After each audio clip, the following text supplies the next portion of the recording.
From NBC News, this is Today with Katie Couric and Matt Lauer. It's been called a wonder drug, Viagra, and it's been prescribed to more than 23 million men to treat their impotence. But more women than men actually suffer from sexual dysfunction, and if you're one of them, help may be on the way. A new herbal remedy called Zestrra is showing promise in treating women with sexual disorders, and a government panel has given the go-ahead to a large-scale clinical trial to begin this fall. The time has come for women to rediscover their sexuality with new Zestrra.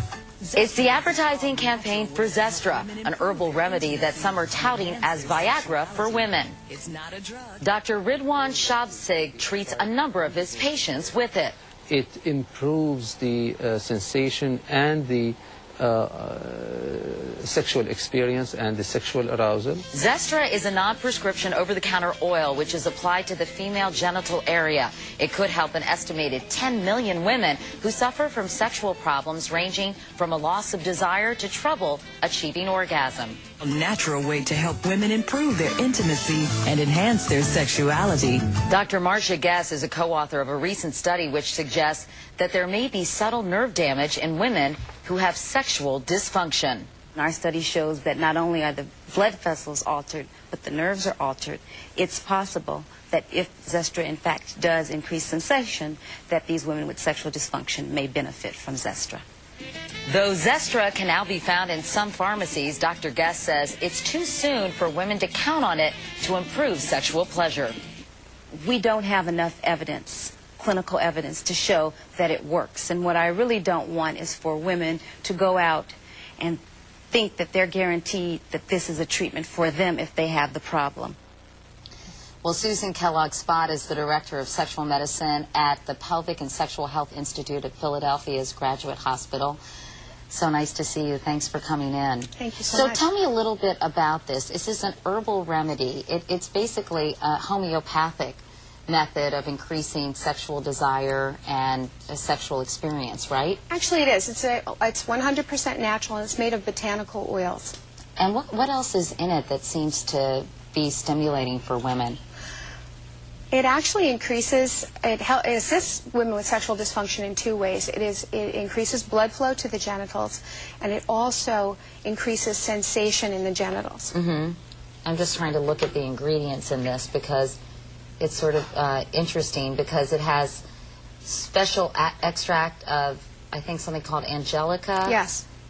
Coleus, antioxidants, natural fragrances, okay, borage seed oil or yes. starflower oil, evening primrose oil. So again, it's a completely natural product. That's exactly right. And clinical trials have been started, or they've done some initial tests, and this is going to be a multi-institutional trial. Is that what the deal is? Yes, the original clinical trial involved only 20 women, and it was about 3 years ago, but it had very, very promising results. What we're about to launch this summer and fall will be a multi-center trial with 17 sites across the United States enrolling 200 women, all of whom have sexual dysfunction. And basically it was 75% effective in initial trials, so that's a pretty high statistic, isn't it? Actually, for women with arousal disorder, known arousal disorder, it was 85% effective. And for women who were in the control group, the normal women, it was 95% effective in increasing their already good arousal to a higher level. Okay, so what about side effects? Are there any side effects or any dangers of taking this?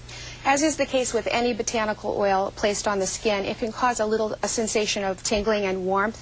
Some people might describe that as mild burning, but it is certainly nothing serious and nothing that isn't reversible once the product's removed. I know that Dr. Kellogg-Spott, they were trying to come up with a female Viagra.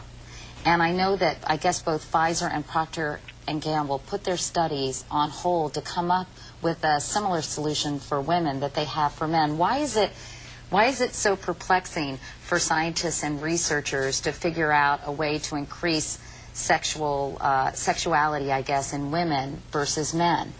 Well, with men, the story looked very easy. Increase the blood flow to the genitals, their performance increased, their pleasure increased. It was a very quick and easy situation. Right. However, when we applied those same principles to women, just simply increasing blood flow, even though the blood flow increased by all our measures, the subjective response or the feeling response on the part of the women was that, in fact, they didn't feel better and their sexual experience was not enhanced. So, as a new What study... does that have to do with the brain-body connection in men versus women? I'm not sure. I'm not sure. I don't know. But we know for one thing, when sensation is increased, the feeling of nerve sensation, genital nerve sensation, is increased in women, then their mind does get with the program and say, that was a great sexual experience. And finally, I know that there's also other methods to increase libido. For example, testosterone patches or even testosterone cream. How effective are those? Well, first of all, those are off-label. They're not approved for women as yet, and so they would have to be the men's version titrated down and used for women.